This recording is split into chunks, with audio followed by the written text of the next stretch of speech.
Waalaikumsalam warahmatullahi wabarakatuh. Bismillahirrahmanirrahim. La haula wa la quwwata illa billah.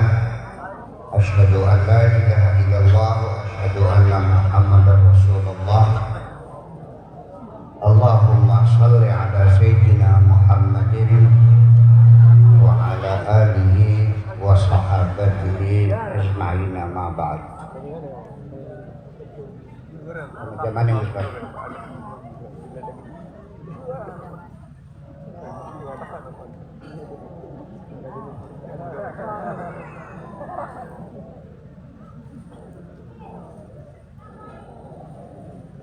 Allahumma shalli ala Muhammad.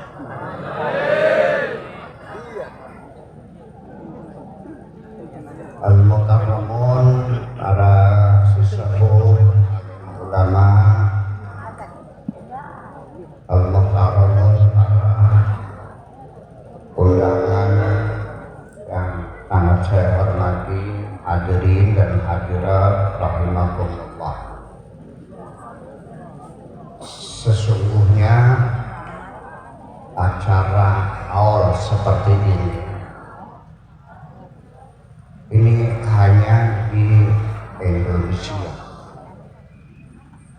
Di negara-negara Arab yang saya kunjungi, dari mulai Irak sampai Syria, sampai Lebanon, Mesir, Libya, Tunisia, Aljazair, Maroko, sampai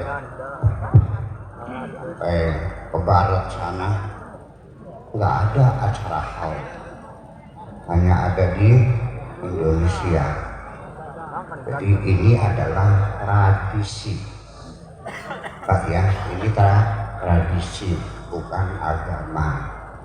Jadi ya tolong jangan dibid'ah-bid'ahkan. Ini hal yang luar biasa. Kita berkumpul di satu tempat, berdoa bersama-sama, ini luar biasa. Ini adalah kearifan lokal yang harus kita hormati bersama. Ya, jadi ibu-ibu sekalian, memang itu mau sih lah.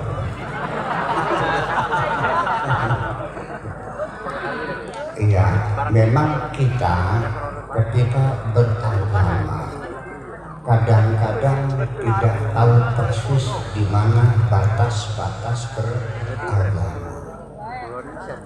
Agama yang sesungguhnya adalah urusan hati kita. Tidak ada sangkut pautnya dengan makanan, pakaian, bangunan, jalan. Itu bukan agama, itu maksudnya tradisi atau budaya. Tetapi perasaan semacam itu bisa saya rasakan. Oke, saya mau nanya dulu, ibu-ibu makan buah mangga Indramayu, merasa dapat pahala nggak Bu? Bapak-bapak makan mangga Indramayu, ngerasa dapat pahala nggak? Enggak kan? Tapi kalau makan buah korma, ngerasa dapat pahala nggak? Nah itu persoalan. Kalau pakai sarung tidak merasa dapat pahala, tapi kalau pakai jubah dapat pahala. Nginum baju sumur babagan malah keganjarannya, bahkan nginum air zam-zam ada ganjarannya. Itu sampai seperti itu. Jadi harus kita sadar seperti itu. Jadi ini haul ini benar-benar tradisi lokal kita yang perlu kita lestarikan, kita junjung tinggi. Tahun 71 saya berangkat dari Kliwet, ya, ulah wong Kliwet gitu. Iya, mangkat ning Irak. Saya pindah 71. Dan kebetulan saya tinggalnya di rumah bersama-sama dengan Irfan Sidney, dengan siapa lagi, Gus Dur di situ, dan teman-teman kayak Mas Suri. Tinggalnya di kampung Al-Qadiriyah, yaitu dekat dengan masjidnya Imam Abdul Qadir Al-Jailani. Hari Jumat saya penuh dengan semangat berangkat ke masjid Imam Syekh Abdul Qadir Al-Jailani di masjidnya dengan rasa bangga. Alhamdulillah wong kertas maya anak sing bisa sembahyang di masjid Syekh Abdul Qadir Al-Jailani dengan segala bangga. Begitu selesai sholat Jumat, budalan kita keluar, ternyata di seberang jalan masjid itu banyak orang lagi pada main gaple sama ngisep sisa yang pakai selang tuh, yang sedot-sedot itu. Ini kira ake umbi sembahyang, sak merasa betul. Ya ternyata enak nih badan. Iya kan? Mikirnya mah anak wong beli sembahyang tercela kan? Iya bikin nih karena mah ongko. Ya udahlah. Dan seperti itu, bapak-bapak dan ibu-ibu sekalian. Jadi artinya mesti kita sadari sekali lagi bahwa haul adalah tradisi lokal yang tidak ada hubungannya dengan kemusyrikan, dengan kebid'ahan, gak ada urusan, itu mah tradisi. Ya, saya juga tahu Kanjeng Nabi nggak pakai sarung. Ya, pakaian waktu itu ya dari kulit kambing, ya dibolongi dan akan ingin das. Ya, makanya pakai kulit, masih primitif pada zaman itu. Nah, jadi saya ingin mencari tahu makna haul itu apa sebenarnya. Ini bukan omongan babacan, ini omongan orang Arab ya. Haul itu apa? Yuk mari kita coba melihat. Ini kita mencoba masuk pendekatan kajian morfologi dalam rumpun ilmu linguistik, khususnya adalah terminologi. Bahwa kata haul ini bahasa Arab dari hala yahudu haulan. Maknanya apa? Haul itu artinya daya upaya. Sehingga ketika kita mengatakan la haula wala quwata, artinya kita tidak punya daya upaya apa-apa. Artinya haul ini kita mendoakan orang-orang tua kita yang sekarang sudah tidak bisa apa-apa. Kemudian juga hala yahudu haulan fahuwa hailun. Hailun niku maknane aling-aling. Ketika engkau memegang istrimu tanpa aling-aling, wudunya batal. Jadi haul itu aling-aling. Artinya bahwa orang-orang tua kita yang sudah pulang gitu sekarang sudah tidak bisa dilihat lagi, tidak bisa dipegang lagi, tidak bisa ditemui lagi. Ning umahe ana beli, ning sawahe, ning kantore sudah, mereka sudah ada di alam barzakh yang sudah terhalangi, kita tidak bisa berkomunikasi dengan mereka. Kemudian kata haul juga dalam ilmu fikih, orang itu wajib zakat kalau sudah mencapai nisab dan sudah haul. Ini pakai herji, haul.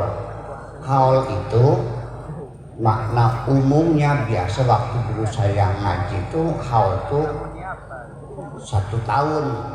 Jadi orang zakat itu setahun sekali namanya haul. Tetapi setelah saya banyak belajar, ternyata haul itu bukan 1 tahun. Haul ini tutup buku. Jadi oleh karena kita dagangnya dagang sembako, tempat kulakan, jadi untuk menghitung untungnya berapa itu nggak bisa setiap hari, nunggu setahun. Jadi kalau begitu haul itu bukan setahun tapi tutup buku, paham Bu? Tutup buku. Nah kalau petani ya nggak perlu haul, tapi yaumah hisadi, pada waktu selesai panen dapat berapa kintal ya sudah langsung zakatnya dikeluarkan.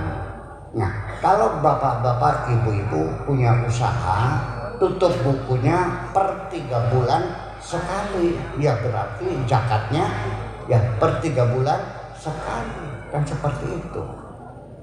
Jadi nanti saya anjurkan kepada ibu-ibu dan bapak-bapak, jangan mengejar pahala, karena ada janji bahwa sodakoh di bulan puasa pahalanya berlipat ganda. Dadi wong sababatan ki sodakoh bulan puasa kabeh. Ku nek wong melarat bulan puasa bae kok tah. Jadi mesti digilir. Jadi ada yang bulan Syawal, ada bulan Kapit, bulan Rayakung, bulan Surah, bulan Bala, bulan Mulut. Jadi sepanjang tahun ini banyak orang mengeluarkan zakat. Jadi orang miskinnya yang makannya sepanjang tahun. Jadi nanti pahala itu jangan dihitung pada harinya. Ya, apalagi malam Lailatul Qadar khairun min alfi syahr. Malam Qadar itu tanazzalul malaikatu warruh, tanazzalu, turun malaikat, warruh dan juga malaikat Jibril. Jadi malam Lailatul Qadar itu adalah malam turunnya malaikat. Tetapi orang yang menyatakan beriman dan beristiqomah ngurusin orang-orang fakir miskin dan anak yatim, itu dalam Al-Qur'annya lebih dari Lailatul Qadar.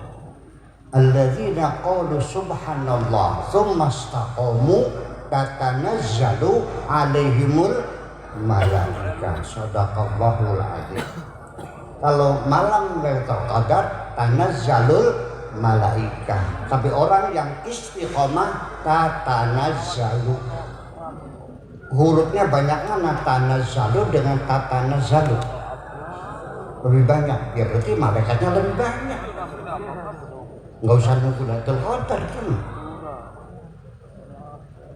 Iya, pahala itu ibu-ibu sekalian tidak terikat dengan waktu dan tempat, tapi dengan sasaran. Sampian ngirim segan di kulan itu seragat malam. Berbeda sampian ngirim segan di pas kulannya lagi ngeli sejen mungkin. Jadi ngepai wong fakir miskin kan ya tepat sasaran. Itu persoalannya. Nah ini makna yang kedua, berarti haul ini tutup buku. Berarti doa kita yang baru kita kirimkan hari ini untuk mereka yang sudah pulang, itu mereka sudah tidak punya daya upaya apa-apa. Dan mereka sudah terhalang dengan kita, tidak bisa lagi berkomunikasi, dan mereka itu semua amalnya sudah clear, sudah distempel, sudah tutup. Anak dan ibu yang ada di Arab Saudi kirim duit ke sini, namanya apa? Transfer. Bahasa Arabnya tahwil, dari haul juga, hawala yuhawilu tahwilan. Maka kafara yukafiru takfiron, itu kufron. Paham sih gitu? Iya, jadi hawala yuhamilu tahwilan. Jadi sampai ki acara oki sebenarnya lagi ngirim doa, mentransfer doa kita untuk mereka yang sekarang sudah tutup buku, yang sudah tidak berdaya dan tidak bisa dihubungi. Itu makna awal. Dulu pernah dipertanyakan ketika belum ada sains dan teknologi, mengatakan bagaimana bisa doa kita sampai kepada mereka. Sing nganteraken siapa? Ya, kurirnya siapa? Nemonannya priben. Ya, Gus ning alam barzah. Dulu kita tidak bisa menjawab. Ya, sering Al-Mukarram Al-Mubajjal Habib Lutfi itu kirim salam melalui tamu-tamu yang datang dari Semarang. Pak Kiai ada kirim salam dari Habib Lutfi, nggih, alaika wa alaihis salam. Ada yang anterin kan? Lalu doa kita yang anterin siapa? Nah, itu dulu pernah dipertanyakan bagi orang yang tidak berhaya. Nah, sekarang setelah ada HP, teman-teman saya yang di Kanada, yang ada di Inggris pada kirim duit, ya. Halo, ada Pak? Pakai, saya sudah kirim 5 juta nih, tolong cek sampai belum? Saya cek. Oh, udah masuk, alhamdulillah. Si nganter siapa? Siapa si nganter? Awang-awang.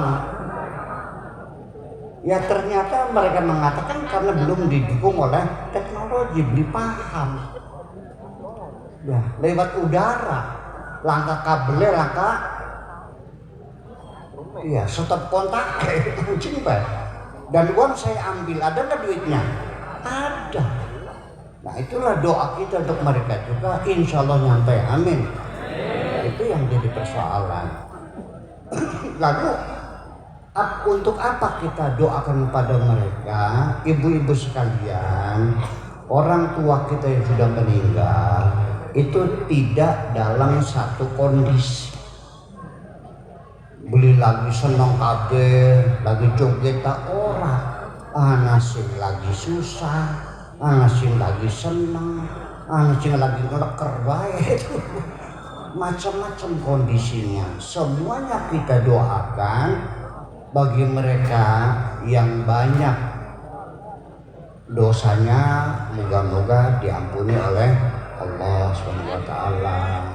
Mereka yang punya amal-amal kebaikan kita doakan mudah-mudahan diterima oleh Allah. Kan seperti itu, ya, dalam keadaan satu kondisi.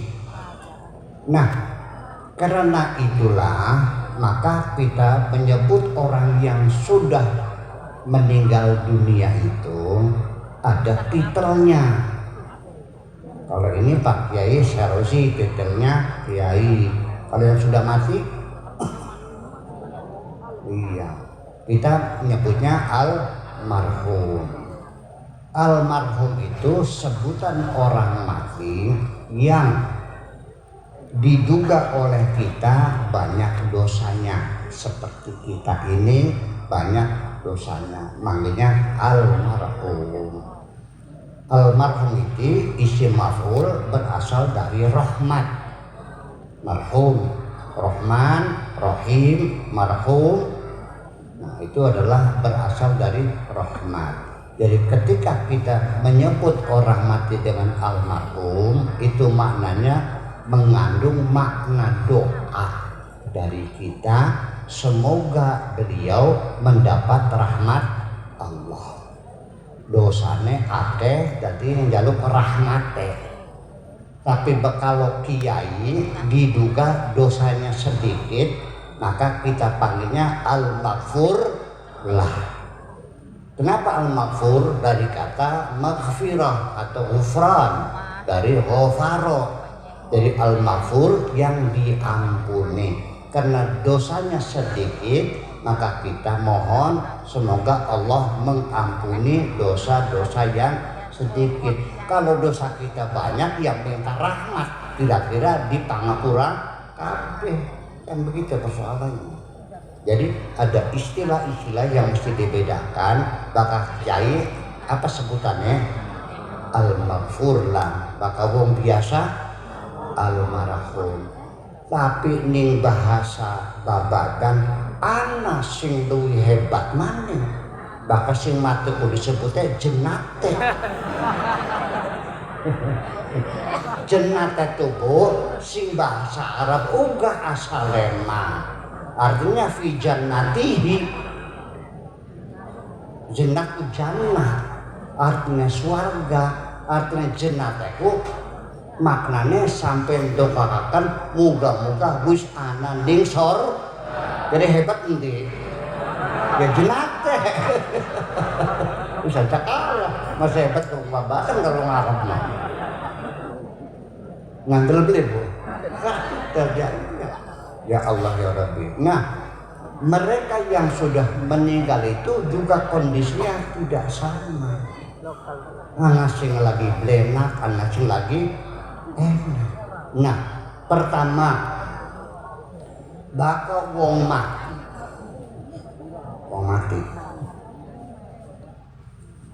tidak membawa iman, tidak membawa Islam. Sagina-gina kerjanya maksiat saja, mabok-mabokan saja. Nah itu nanti sekalipun di dunia dia baik, ya kan, mungkin bersahabat dengan siapapun, tapi semuanya dalam keadaan maksiat. Mungkin saja ketika mati banyak yang nangis, betul nggak? Pada mewek tapi badan itu. Ini kuburan ya, malaikat habis malang perih. Gagian pendemen harus beli sabar, kita nggak pentung ibu cakun.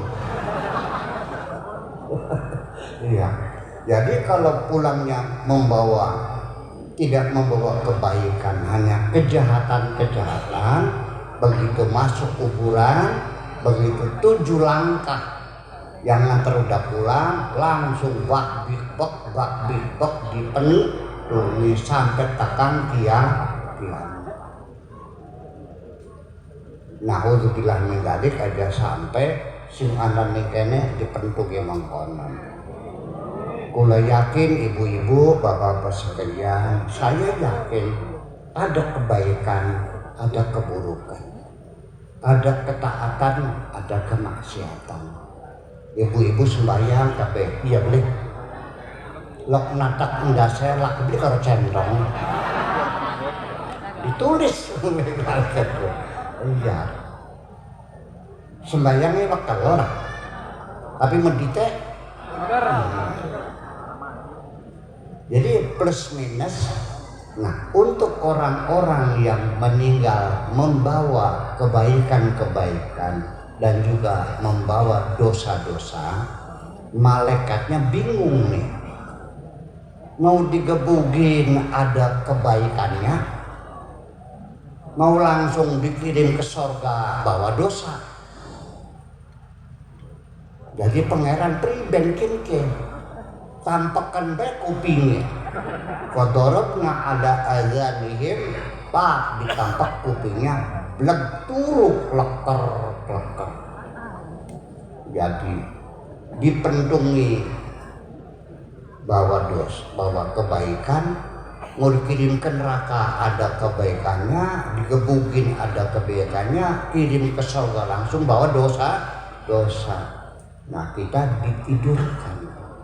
Jadi kalau kita ini semuanya nanti setelah meninggal itu statusnya ditidurkan, untung. Iya, jadi jangan pernah diam, selalu kita berbuat baik kepada siapapun. Paham Bu? Nah, nanti begitu datang kiamat baru kita dibangunkan. Tangi. Ya. Siapa nih? Bapak kan orang nyetak lana nah. Ya, daklan, tangi klan. Darko mana beli? Oke. Ya, darkom tami, kiamat yang kius tami. Baru kita dibangunkan kalau sudah datang kiamat. Ini digambarkan dalam surat Yasin bahwa status mereka orang yang ditidurkan itu akan dibangunkan setelah datang kiamat. Kalau kita statusnya ditidurkan itu alhamdulillah. Wis untung orang dipendungi. Iya, engkau nanti setelah kita bangun dari tidur, kita nanti akan terkejut semuanya. Dan kita akan mengatakan ya wailana mamba'atsana min marqadina. Aduh, kinki siapa sing akan reang? Siapa yang membangunkan aku ini? Mimar kadina dari tidur kami ini. Sedang enak-enaknya tidur kita dibangunkan dan kita kaget siapa yang membangunkan aku ini. Lalu dijawab oleh malaikat, hadza ma wa'adar rahmanu wa sadaqal mursalun. Ini yang dijanjikan oleh Allah nang kini arahnya kiamat wa sadaqal mursalun. Bener kan apa kata para rasul, ini namanya kiamat. Kini kiamat iya koplok sih. Iya kiamat.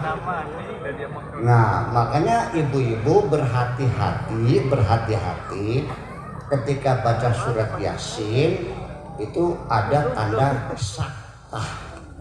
Artinya sakta itu bacanya man tapi tidak bernafas. Jadi bacanya gini, ya wailana mamba'atsana min marqadina hadza ma wa'adar rahmanu wa sadaqal mursalun. Karena ini adalah ucapan dua orang yang berbeda. Yang mengatakan ya wailana mamba'atsana min marqadina kita yang ngomong. Hadza ma wa'adur rahman itu jawaban malaikat. Jadi bacanya harus berhenti, tidak boleh langsung. Nah kita ngaji santri dulu, kalau dibacanya langsung maknanya berubah, maknanya berbalik. Yuk, andaikan saya baca ya wailana mamba'atsana min marqadina hadza, siapa yang membangunkan dari tidur kami ini. Nanti hadanya isim isyarah sebagai sifat dari marqadina, tidur kami ini. Nah, ma wa'adur rahman maknya jadi nafiyah. Jadi Tuhan tidak menjanjikan. Coba kacau dikit. Oh nah. Jadi simply ngerti maknanya ya wis tulisan bae tanda baca Al-Qur'an. Bakal siapa ya mandega aja dibaca terus. Bakal sing mesantren ya mangga. Kenapa kudu mandeg? Karena omongannya wong lo yang berbeda-beda. Itu yang keberapa? Yang pertama yang langsung yang digebugin dulu, yang kedua ditidurkan. Tetapi bapak-bapak dan ibu sekalian, bukan tidak mungkin di antara orang tua kita yang sekarang kita doakan, itu sangat mungkin sekali mereka sampai sekarang masih hidup. Dan ada di tengah-tengah kita melu ngaji kan yang kana duduk. Tegel beli. Lu serpelem ka. Siapa mereka? Mereka adalah para pejuang bangsa yang membela kebenaran, mati di medan pertempuran yang disebut dengan syuhada. Itu Allah menyatakan mereka tidak mati, tapi mereka masih hidup, hanya saja kita tidak merasakannya. Walakinna aktsaran nasi la yash'urun, kebanyakan tidak bisa merasakannya. Nah, Gus Dur ini kalau ziarah kubur selalu ngajak Habib Lutfi. Dia yang nanya, Beb, ini bener kan makamnya Wali nih? Kalau Habibnya, iya, ya udah kita doa. Bukan, mah kosong, ya wis tinggal rumah. Ya gitu. Itu makanya aksaron nas, kebanyakan orang la yasyurun, tidak merasakan. Berarti ada yang bisa merasakan, hanya jumlahnya sedikit, seperti Habib punya detektor, ya bukan lie detektor ya. Ya itu. Nah ini makanya diperingatkan oleh Allah Subhanahu wa Ta'ala, la tahsabanna alladziina qutilu fi sabilillahi amwata. Jangan sekali-kali engkau mengira mereka yang terbunuh membela Allah itu bahwa mereka sudah mati. Bal ahya, tapi masih hidup. Inda rabbihim yurzaqun, mereka masih dapat rezeki dari Allah. Jadi masih urip. Gimana? Ya bersama kita di alam bumi ini. Emangnya tinggalnya di mana? Baik setan, baik jin, iblis, barzakh, semuanya tinggal di bumi ini. Jin juga di sini tinggalnya, bukan di planet lain. Jin juga nggak bisa menembus lapisan-lapisan langit itu. Jadi bersama kita. Ya, yang selap-selapan ya. Biasa ngumpulnya pakai jin sing beli bener ya, kalau wong sing beli bener enggak ana Kak. Ya ngumpulnya.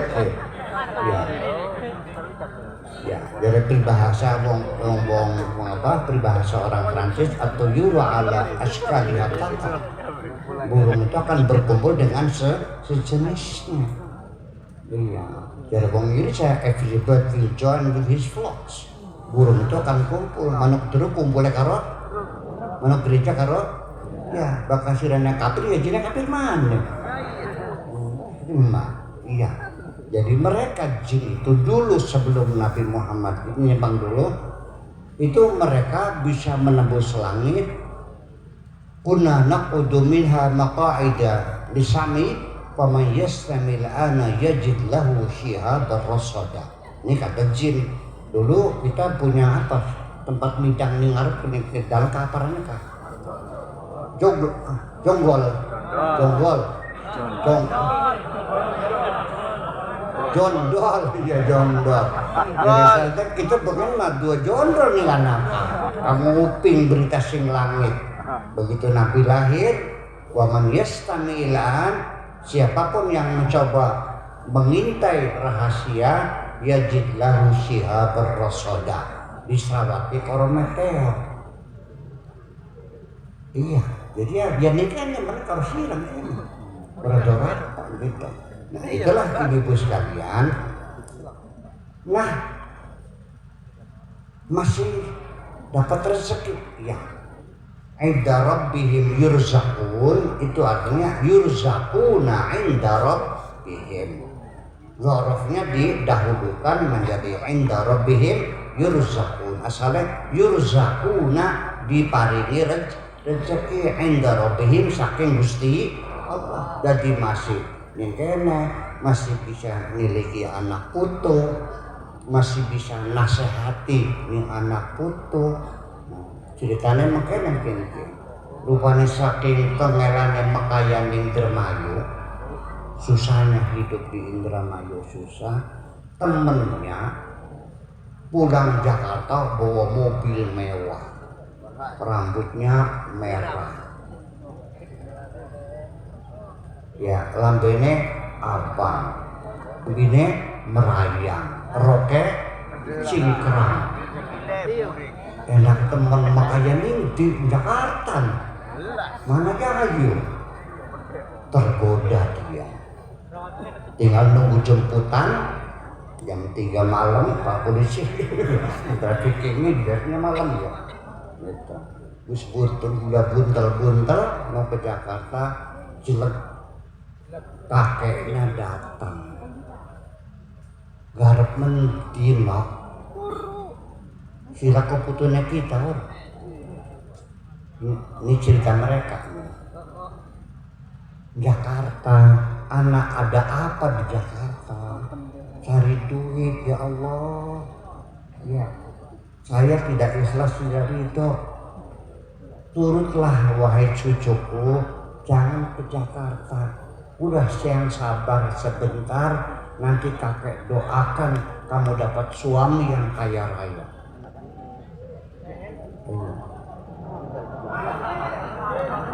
Enak ngeladeni wong siji apa ngeladeni wong pirang-pirang? Langsung nangis, langsung kopernya dilemparkan, ya bapak tuanya menghilang. Nah, jadi seminggu kemudian ada duda tua sugi, tapi masih jreng bu. Iya masih jreng, masih umur 45-an lah. Ya, sawahnya 40 hektar. Ya. Kenapa dia mendengarkan? Jadi orang tua kita yang syuhada itu masih bisa masuk dalam mimpi-mimpi kita. Kadang-kadang masih datang memberikan inspirasi kepada kita. Makanya mereka masih hidup. Itu. Jadi sekali lagi ada yang langsung disiksa, ada yang ditidurkan, ada yang statusnya tidak mati, dan ada lagi yang keempat adalah mereka yang begitu mati langsung dijemput masuk surga dan sekarang sudah ada di dalam surga. Surga sudah ada, sudah rampung, sudah selesai dan sudah berpenduduk. Siapa mereka? Adalah penduduk-penduduk surga. Kenapa? Karena selama hidupnya dia hanya berbuat baik dan tidak melakukan kejahatan. Lulus 100%. Jadi tidak perlu dihisab. Ngapain yang lulus? Siapa mereka itu? Adalah mereka orang yang sudah mencapai tingkat nafsul mutmainnah. Makanya kalau ibu-ibu sudah nafsul mutmainnah, nanti malaikatnya datang baik-baik, orang dibedol, orang dilorot, tapi datang baik-baik, mengetuk pintu baik-baik. Assalamualaikum ya ibadallah, kula niki dikongkon ning pangeran kongkon jemput sampean. Siap dereng kalesan, siap dereng tek tongguni sin bengen, beli teka-teka sirane. Aku sudah merindukan jemputan ini.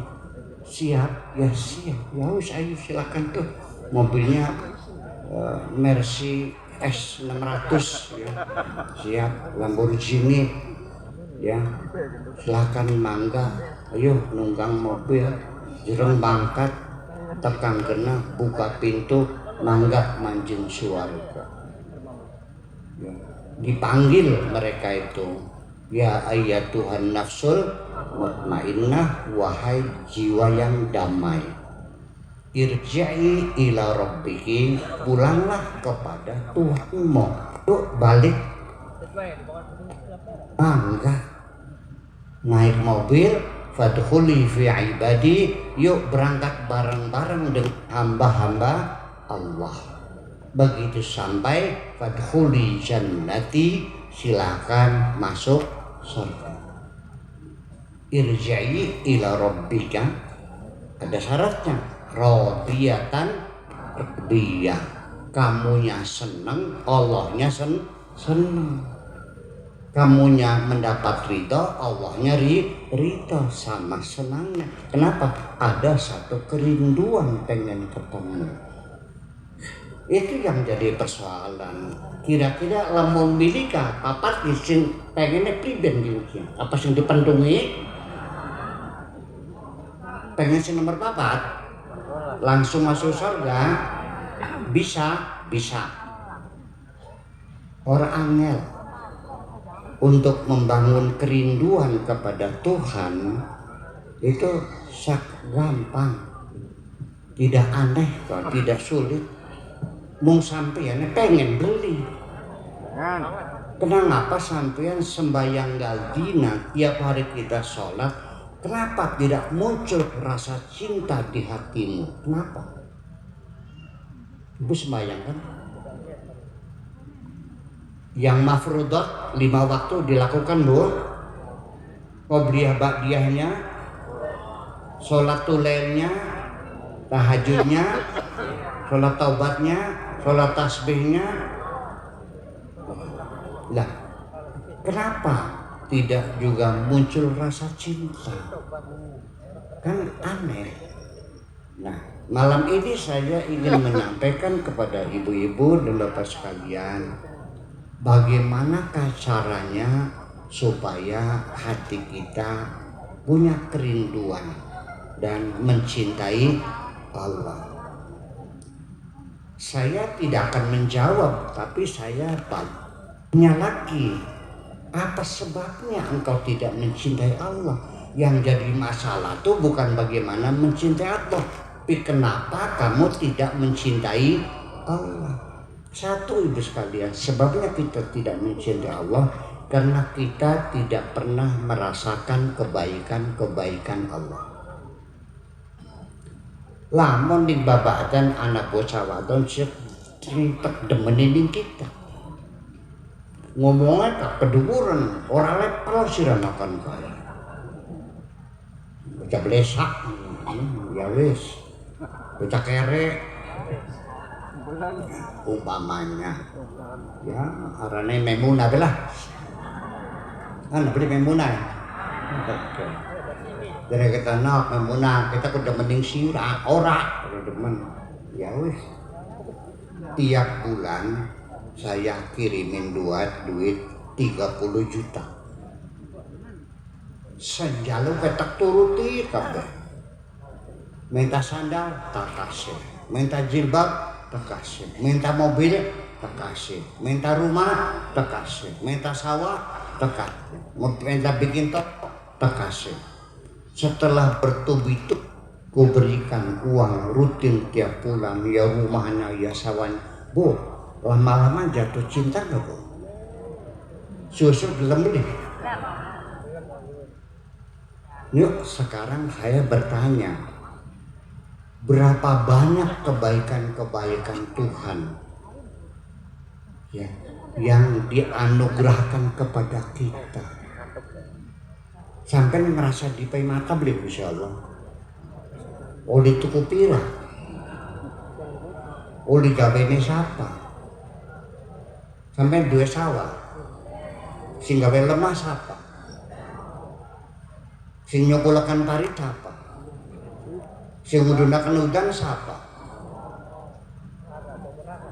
Jadi artinya sebabnya kita tidak pernah jatuh cinta kepada Allah karena kita tidak pernah merasakan kebaikan-kebaikan Allah. Sebabnya kita tidak merasa kebaikan Allah, apa sebabnya? Sebabnya